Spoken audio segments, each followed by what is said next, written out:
So, to continue the discussion, Jessica, why don't you go ahead? Hi, everyone. I'm Jessica Cicchino with the Insurance Institute for Highway Safety, and I'm just going to start out by telling you a little bit about IHS. So, we are an independent nonprofit research and communications organization with a mission of reducing fatalities, injuries, and property damage resulting from motor vehicle crashes.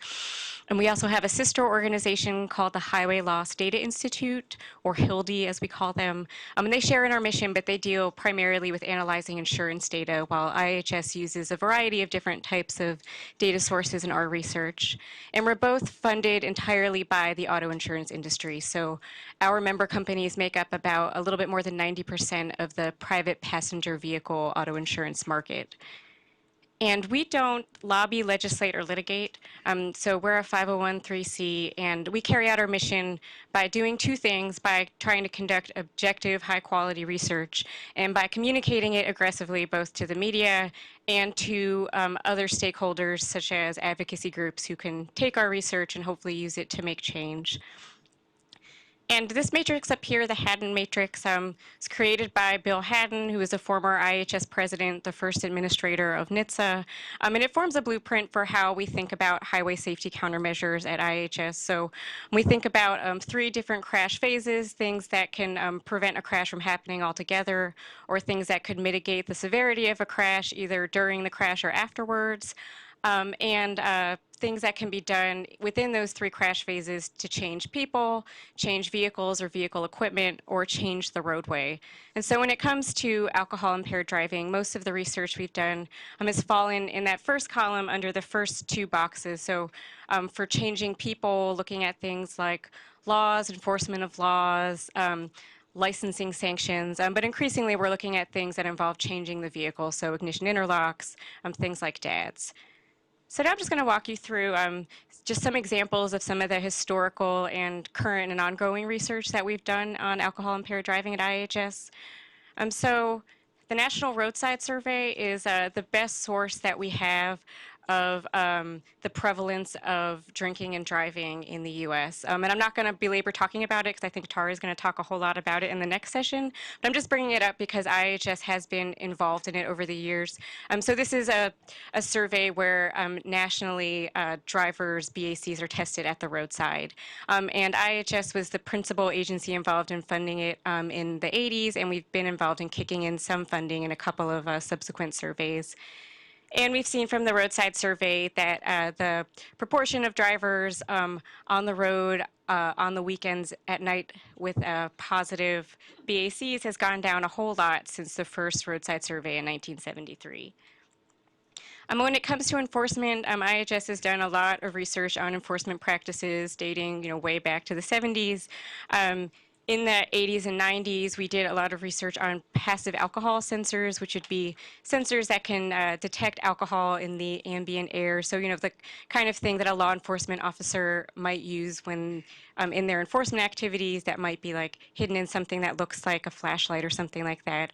And we found that in their enforcement activities that officers were able to detect a higher number of impaired drivers when using passive alcohol sensors than without. More recently, we've looked at enforcement practices around the country. We did a survey of state highway safety offices in 2012, looking at how often law enforcement agencies in their state conduct sobriety checkpoints. And as JT told you in his talk, there are 12 states that don't conduct checkpoints at all. But even of the remaining states, we found that most don't conduct checkpoints all that often. So there are another 12 states that only conduct fewer than 3 checkpoints per 100,000 residents annually. There are another 15 that conducted between 3 and 20, and only 8 states that reported conducting 20 or more than 20 sobriety checkpoints per 100,000 residents. And so we know that sobriety checkpoints are an effective countermeasure for reducing alcohol impaired crashes. So it's concerning that they're not conducted as often as they should be. Between 2012 and 2014, we also interviewed a nationally representative sample of law enforcement agencies about their enforcement practices. And we found that state agencies conducted checkpoints much more often than county or municipal agencies. So about half of state agencies said that they conducted checkpoints at least monthly, versus 12 to 14% of county and municipal agencies. For ignition interlocks, that's where I think all of our current research is and a lot of our most recent research. And so just to give an example of a research product that came out pretty recently, we looked at the effect of Washington's first offender interlock law on recidivism in Washington. And so this law in 2004, for first offenders, it required them to either install an alcohol interlock after serving a 1-month license suspension, or they could alternately serve out a 1-year license suspension without installing the interlock. And so we found that about a third of the first offenders had installed an interlock. And among those offenders, over the 2 years following their offense, we saw far more recidivism among the offenders who didn't install the interlock compared with the ones who did. So after 2 years, recidivism was about 13% among the offenders who didn't install the interlock versus about 3% among those who did. We also took a next step to see how this interlock law affected recidivism overall among these low BAC first offenders or lower BAC first offenders, taking into account both the offenders who did install the interlocks and the ones who didn't. And so the solid blue line on this chart is the cumulative 2-year recidivism rate over time, looking before and after the law was passed. And the dotted blue line up there is the estimated rate if the law hadn't passed. So we estimated that recidivism among all first offenders went down about 12% after this law was passed, and obviously could have gone down a lot more if more offenders had installed interlocks on their vehicles. And so now we're conducting a few research projects on interlocks, and we're following up on Washington's interlock law. So we've conducted interviews with offenders, seeing why they have or haven't installed interlocks and how that's affected their travel patterns. We're also following up with 2 additional changes to Washington's law that happened later than this first study. So in 2009, offenders were allowed to install an interlock right away instead of having to wait out a 30-day license suspension. And in 2011, offenders were required to keep the interlock have an interlock installed for at least 4 months to be able to reinstate their license at all, when previously they could wait out the 1-year license suspension and get their license reinstated without installing an interlock. So we want to see both how these things affect installation of interlocks and then recidivism and crashes down the line. And we're also performing with Jim Fell of NORC a cross-state study of the effects of first offender interlock laws and fatal crashes, following up on some of the work that Doug Wiebe had done earlier. And finally, IHS is a big supporter of vehicle technology, and we're a big supporter of the DADS program.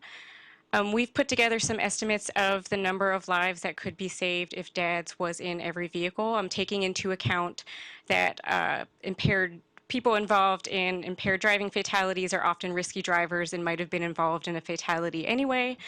And so we estimate that if DADS was on every vehicle in 2015, set at a 0.08 BAC, that about 7,000 lives could have been saved, which is a much bigger number than if we're only preventing previous offenders from driving, which is what we would have with interlocks.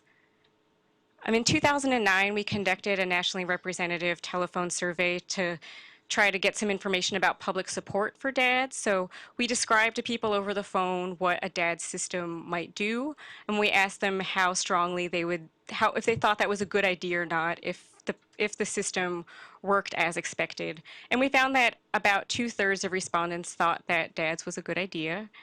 And it wasn't just people who didn't drink at all. So we even found that among people who said that they drive after drinking, that about half of them still thought that the DAD system was a good idea.